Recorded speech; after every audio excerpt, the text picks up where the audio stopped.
Showroom manager, branch manager অথবা store manager, এরা হচ্ছে ফ্রন্টলাইন লিডার, তাই না, একটা কোম্পানি রিটেল অর্গানাইজেশনের। সো এদের কিন্তু একটা ডেইলি টার্গেট নিয়ে অথবা মান্থলি টার্গেট নিয়ে কাজ করতে হয়। অনেকের কাছে কিন্তু এটা অনেক সময় একটা পেশার মনে হয়, রাইট? সো এই পেশার থেকে দিন শেষে কীভাবে রিল্যাক্সে এটাকে রূপান্তর করা যায় সেইটার জন্য একটা টুলস, গুরুত্বপূর্ণ একটা কাজ ডেইলি করতে হয়। সেটা হচ্ছে কি? Morning meeting, right? সো অনেকেই আছে যে তারা হচ্ছে মানে জাস্ট অফিসে একটা ছবি দিতে হবে, হ্যাঁ, টিম নিয়ে দাঁড়িয়ে। সো এই জন্য তারা মিটিংয়ে দাঁড়ায়, ঠিক আছে?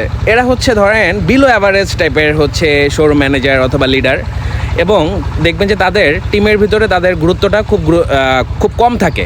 আর কিছু ম্যানেজার আছে তারা চায় যে আজকে ভালো করতে, টিমকে হেল্প করতে, ঠিক আছে?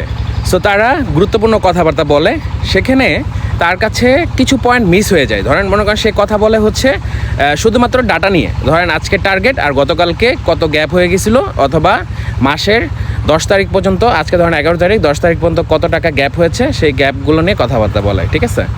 তো বলে যে আজকে কি আমরা পারবো, তখন সবাই বলে যে হ্যাঁ পারবো, কিন্তু দিন শেষে যায় সেই টিমটা আবার ব্যর্থ হয়। সে চিন্তা করে যে আচ্ছা এত বুঝাইলাম, এত কিছু বললাম, তাহলে হচ্ছে না কেন। আসেন এবার বলি যে স্মার্ট ম্যানেজাররা কী করে। স্মার্ট ম্যানেজাররা অনেকগুলো বিষয় নিয়ে কাজ করে। তারা সবার প্রথমে আগে যে চিন্তাটা করে সেটা হচ্ছে যে আমি মিটিংটা করবো ইফেক্টিভ, ইম্প্যাক্টফুল, টিম যেন এখান থেকে কিছু শিখতে পারে, টিম যেন কিছু গাইডলাইন পায় আমার কাছ থেকে, ঠিক আছে? সো এইটাই তার একটা গুরুত্বপূর্ণ একটা সময়। কারণ হচ্ছে দিনের বিভিন্ন সময়ে আসলে কাস্টমার থাকে, বিভিন্ন কাজ থাকে, কিন্তু মর্নিং সময়টা একটা ফ্রেশ একটা সময়।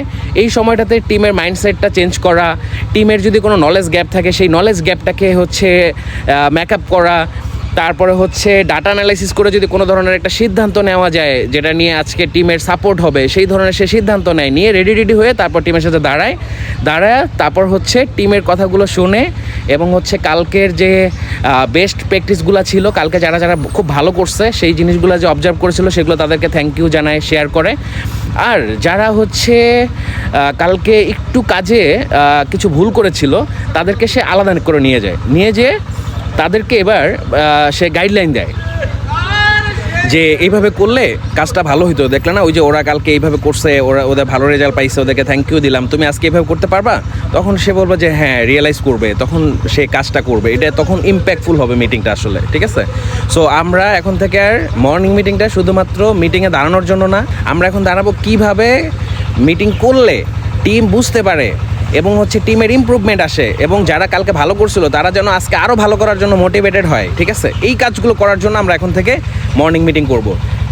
সবাই ভালো থাকবেন, সুস্থ থাকবেন। আল্লাহ হাফেজ, দেখা হবে নেক্সট ভিডিওতে। আর ভালো লাগলে এই ভিডিওটিতে লাইক দিবেন, কমেন্ট করবেন, এবং হচ্ছে আপনার ফ্রেন্ডসদের সাথে শেয়ার করে দিবেন। আল্লাহ হাফেজ। আপনি একজন স্মার্ট ম্যানেজার হয়ে অনেক দূর এগিয়ে যান, সেই শুভকামনা রেখে বিদায় নিচ্ছি। আল্লাহ হাফেজ।